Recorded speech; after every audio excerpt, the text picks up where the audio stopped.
Hello everyone. सो आज हम हमारे वेरिलॉग एसडीएल की प्लेलिस्ट में हम रिंग काउंटर बनाएंगे। Okay, in Vivado software using Verilog language. Okay, so सबसे पहले हम थोड़ा रिवाइज कर लेते हैं कि रिंग काउंटर होता क्या है। रिंग काउंटर हमारे पास दो टाइप का आता है, एक होता है सेल्फ स्टार्टिंग रिंग काउंटर और दूसरा होता है non self starting ring counter. ठीक है, सेल्फ स्टार्टिंग रिंग काउंटर में क्या होता है कि हमारे पास चार डी फ्लिप फ्लॉप हमारे कनेक्टेड होते हैं सीरीज में, और हर एक का आउटपुट मतलब फर्स्ट फ्लिप फ्लॉप का आउटपुट सेकंड फ्लिप फ्लॉप के इनपुट में जाता है, फिर सेकंड का थर्ड के इनपुट में, सेकंड का आउटपुट थर्ड के इनपुट में, थर्ड का आउटपुट फर्स्ट के इनपुट में चला जाता है। वैसे ही आप देख सकते हो कि रिंग काउंटर की कुछ ऐसी कंस्ट्रक्शन होता है, मैकेनिज्म होती है। ठीक है, मैं आपको हमारे जो रिंग काउंटर हमने जो पढ़ा था उसका मैं लिंक आपको डिस्क्रिप्शन में प्रोवाइड कर दूंगा, तो आप वो जाके वापस रिवाइज कर सकते हो। ठीक है, सॉरी। कुछ इस तरीके से हमारा रिंग काउंटर वर्क करता है कि फर्स्ट फ्लिप फ्लॉप है, उसके इनपुट में हमारा लास्ट फ्लिप फ्लॉप का इनपुट आएगा, आउटपुट हमारे फर्स्ट के इनपुट में जाएगा, फिर जो फर्स्ट फ्लिप फ्लॉप है उसका आउटपुट हमारे सेकंड के इनपुट में जाएगा, फिर सेकंड का आउटपुट थर्ड के इनपुट में जाएगा। ठीक है, और हमारा जो वो सर्कल है वो वर्क करता जाएगा। लेकिन ये है एक non self starting ring counter. ठीक है, उसके लिए हमें क्या करना है, किसी भी एक आउटपुट को हमें 1 कर देना है। तो इसीलिए हम 0001 मतलब कि लास्ट वाले को 1 देते हैं, वो जाके हमारा आगे आगे आगे एक बिट शिफ्ट होता जाता है, तभी हमें आगे की स्टेट्स मिलती है। और रिंग काउंटर है मतलब कि हमें टोटल कितनी 4 स्टेट्स मिलेंगी, क्योंकि 4 फ्लिप फ्लॉप है, मतलब कि नंबर ऑफ फ्लिप फ्लॉप भी हमारे पर मोड नंबर हो जाता है रिंग काउंटर में। ठीक है, तो वो हमारे पास कुछ ऐसा रिंग काउंटर होता है। ओके, मैं आपको उसकी लिंक डिस्क्रिप्शन में प्रोवाइड कर दूंगा, तो आप वो जाके देख सकते हो। तो मैं अब लिखता हूँ Verilog source code of ring counter. ठीक है, तो सबसे पहले हम मॉड्यूल बना लेते हैं, मॉड्यूल रिंग अंडरस्कोर काउंटर। ठीक है, अब ब्रैकेट में इनपुट आउटपुट लिखेंगे। अब इनपुट में हम क्या देंगे, सबसे पहले क्लॉक देंगे, देन रीसेट पिन और क्यू देंगे, जो कि आउटपुट है हमारा। ओके, अब हम डिक्लेयर कर देते हैं कि इनपुट क्या है हमारा, clock and reset pin, then output क्या है हमारे पास, क्यू। ओके, लेकिन क्यू हमारे पास कितने बिट्स हैं, क्योंकि 4 बिट्स है। ठीक है, तो वो हम डिक्लेयर करेंगे एरे के फॉर्म से क्यू। अब ये क्यू हमारे पास सबसे पहले तो स्टोर होगा। ठीक है, सबसे पहले हम क्या देंगे कि 0001 ये हमारे पास ऑलरेडी है, तभी जाके हमारा जो काउंटर है वो एक एक बिट शिफ्ट करेगा और हमें नेक्स्ट स्टेट देगा, नेक्स्ट सीक्वेंस आएगा। ठीक है, तो उसके लिए मैं यहाँ पर स्टोर कर देता हूँ initially q equals to 4-b0001। Okay, अब ये स्टोर हो रहा है मतलब कि आउटपुट q हमारा क्या है, रेज।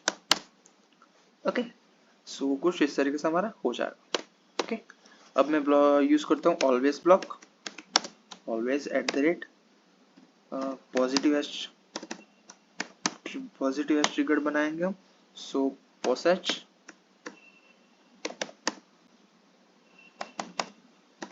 पोसेच क्लॉक। ओके, अब रीसेट पिन हमने यूज की है। ठीक है, अगर रीसेट पिन 1 हुई मतलब कि if reset RST is true, तो क्या होगा, हमारा जो क्यू है वो क्या हो जाएगा, 0000। ऑब्वियसली बात है, अगर रीसेट पिन 0 है तो हमारा फ्लिप फ्लॉप वर्क ही नहीं करेगा, 0 ऊपर काम आ जाएगा। ठीक है, 4-B0000। ठीक है, अब एल्स अगर रीसेट पिन 0 हुई तो क्या होगा, तो हमारे पास हमने क्या सिंपली हमारा वर्किंग मैकेनिज्म क्या है काउंटर का, रिंग काउंटर का, कि जो फर्स्ट फ्लिप फ्लॉप है उसका इनपुट क्या होगा, लास्ट फ्लिप फ्लॉप का आउटपुट। फिर सेकंड का इनपुट क्या होगा, फर्स्ट का आउटपुट। तो बस हम वही लिखेंगे। हमने जो आउटपुट क्यू दिया है वो हम बिगिन कर देते हैं, क्योंकि इसमें 4 स्टेट्स आएगी, 4 लाइन्स आएंगी इसलिए। ठीक है, सो क्या लिखेंगे, Q3 is assigned to Q0। Okay, so कुछ इस तरीके से हम लिखेंगे। अब इसी को हमें और 3 बार लिखना है, बस वैल्यूज चेंज करनी है। सो मैं इसको कॉपी कर लेता हूँ। ठीक है, अब Q3 कौन को असाइन क्या होगा, Q0। तो Q2 को क्या असाइन होगा, ऑब्वियसली Q3। फिर अगर 2 को 3 हो रहा है तो 1 को क्या होगा, ऑब्वियसली 2। एंड अगर 1 को 2 हो रहा है तो जो हमारा लास्ट फ्लिप फ्लॉप है उसमें हमारा क्या जाएगा, 1। ओके, सो कुछ इस तरीके से हमारा एक कोड आएगा। ओके, सो ये अब हमने जो बिगिन किया था उसको हम एंड कर देते हैं।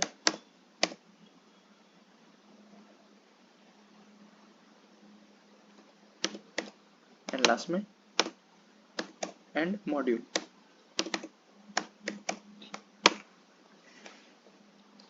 ओके, सो ये हो गया हमारा सोर्स कोड। सो इसको हम सेव कर लेते हैं एंड इसका स्कीमेटिक देखते हैं। ओके, सो ये हमारा स्कीमेटिक डायग्राम। ठीक है, जिसमें ये अंदर टोटल 4 डी फ्लिप फ्लॉप्स लगे हुए हैं, रीसेट पिन, क्लॉक है और क्यू है।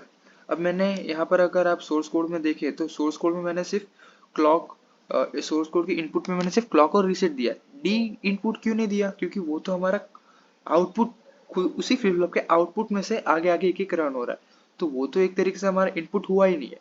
हम सिर्फ इनपुट में क्लॉक देंगे और सर्किट अपने आप वर्क करेगी। ठीक है, इसलिए मैंने इनपुट में सिर्फ क्लॉक और रीसेट पिन को रखा है। ठीक, अब हम आते हैं हमारे टेस्ट बेंच पर। टेस्ट बेंच हमारी सिंपल ही होती है कि सबसे पहले ring underscore counter underscore TV मैंने मॉड्यूल को नाम दे दिया। फिर रजिस्टर और वायर से क्लॉक इनपुट और आउटपुट को डिफाइन कर दिया। देन यूनिट अंडर टेस्ट करके डिक्लेयर कर दिया दोनों को एक साथ।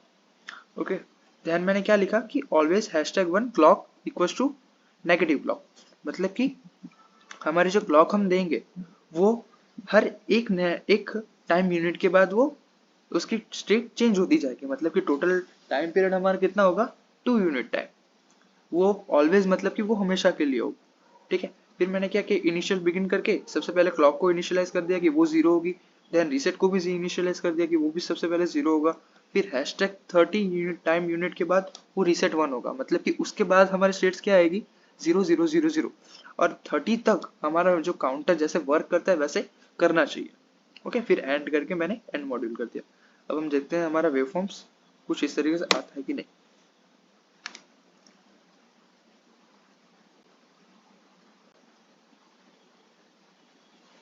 ओके, सो ये हमारा इसके वेवफॉर्म्स। सो क्या है इधर, सबसे पहले आप अगर देखो इधर तो सबसे पहले इनिशियलाइज हमने क्या किया था, 0 0 0 1 इनिशियल स्टेट हमने मान ली थी, तो वो इधर आ गई। देन जैसे ही हमारी क्लॉक की पॉजिटिव एज आई तो ये 1 शिफ्ट होके आगे चला गया, 1 0 0 0। देन दूसरी हमारी पॉजिटिव एज आई तो ये 1 पीछे आ गया, 0 1 0 0। फिर दूसरी पॉजिटिव एज पर 0 0 1 0। फिर दूसरी पॉजिटिव एज पर 0 0 1। फिर वापस अगर पॉजिटिव एज आएगी तो 1 0 0।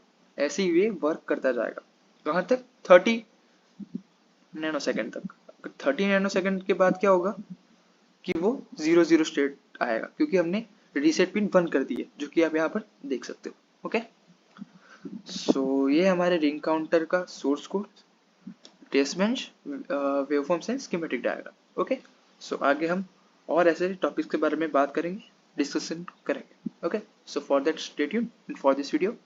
Thank you so much.